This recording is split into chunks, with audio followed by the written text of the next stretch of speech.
أعوذ بالله من الشيطان الرجيم. بسم الله الرحمن الرحيم. أولئك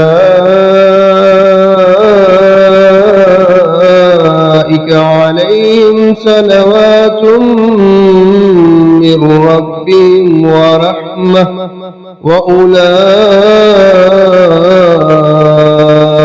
هم المهتدون. إن الصفا والمروة من شعائر الله، ومن حج البيت أو اعتمر فلا جناح عليه أن يطوف بهما، ومن تطوع خيرا فإن الله شاكر عليم. إن الذين يكتمون ما أنزلنا من البينات والهدى من بعد ما بيناه للناس في الكتاب، أولئك يلعنهم الله ويلعنهم اللاعنون، إلا الذين تابوا وأصلحوا وبينوا فأولئك أتوب عليهم وأنا التواب الرحيم.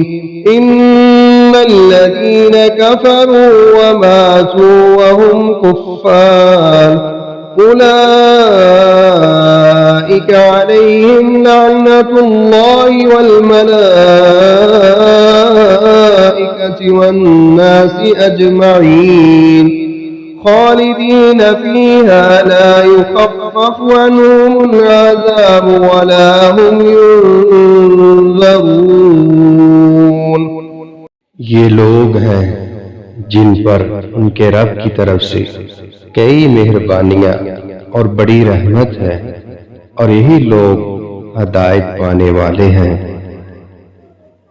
बेशक सफा और मरवा अल्लाह की निशानियों में से है, तो जो कोई इस घर का हज करे या उम्रा करे तो उस पर कोई गुनाह नहीं कि दोनों का खूब तवाफ करे, और जो कोई खुशी से कोई नेकी करे तो बेशक अल्लाह कदरदान है, सब कुछ जानने वाला है।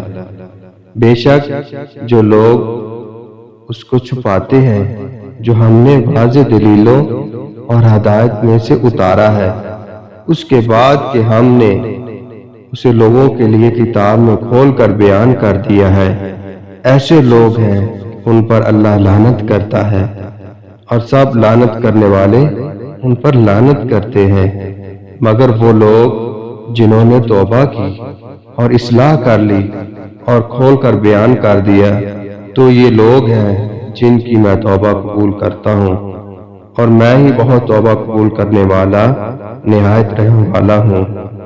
बेशक वो लोग जिन्होंने कुफर किया और इस हाल में मर गए कि वो काफिर थे, ऐसे लोग हैं जिन पर अल्लाह की और फरिश्तों और लोगों की सबकी लानत है, हमेशा उसमें रहने वाले हैं। ना उनसे अजाब हल्का किया जाएगा और ना उन्हें मोहलत दी जाएगी।